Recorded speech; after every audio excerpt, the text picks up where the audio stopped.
Hi, my name is Anas Aibunte, and today I am going to take you through course corrections that are completed in class.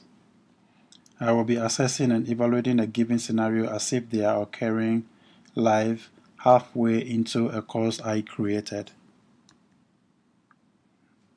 Before I begin, I would like to give you an overview of the course. This is a high school comprehensive health course designed to help students understand peer, sexual pressure, and pressure line someone could use on them, as well as ways for them to resist those pressures without offending their peers.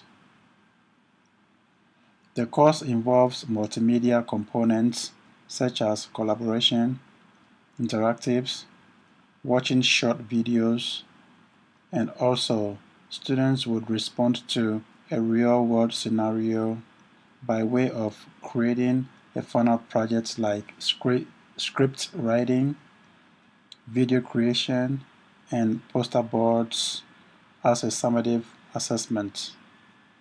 This course is a week-long course. The two objectives of the course are as follows.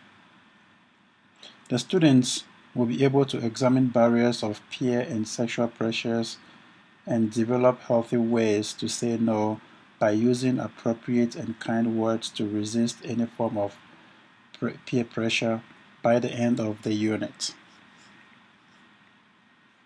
The students will be able to evaluate and demonstrate knowledge on pressure line by stating some of the positive pressure lines someone could use to force them into doing something against their wish. Many high school students have been victims of peer pressure.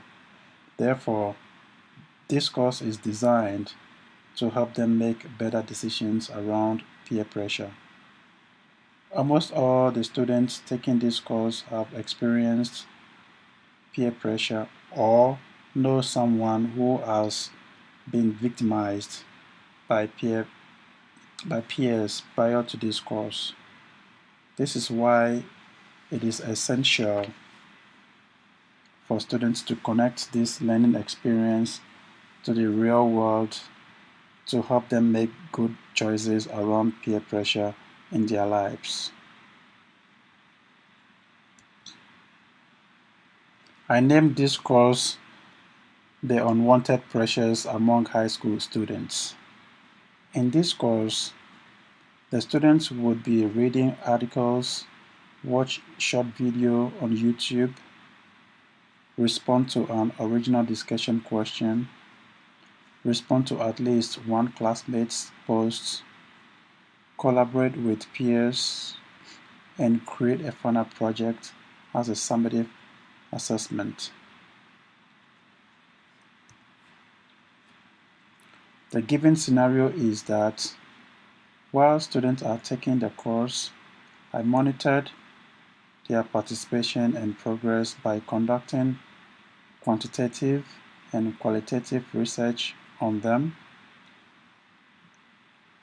The data I collected shows that those students rarely participate, and when they participate, their results are below average.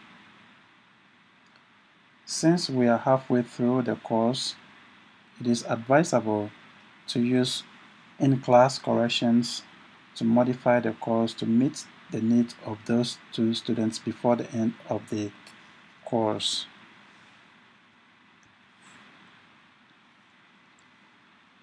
The following steps will be taken to complete the in-class corrections.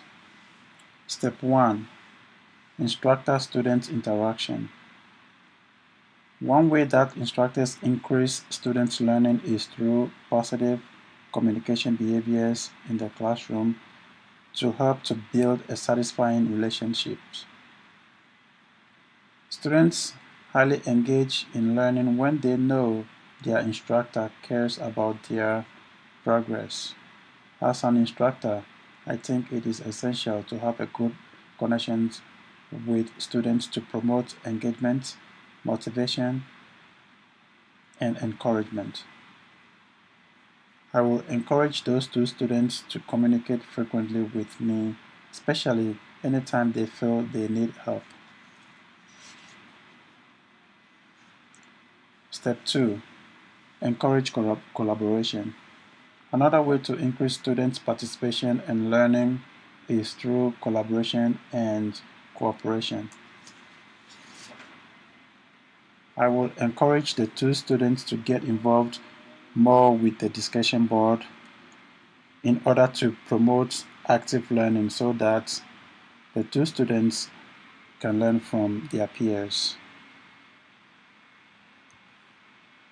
Next step is to provide feedback. Students are highly engaged in the learning if they know that their instructor looks at their work and provide them with feedback. I will provide the two students with constructive, specific, corrective, and positive feedback consistently in order to increase their motivation and engagement. Step 4 is performance and tasks. Some students' learning styles and skills vary.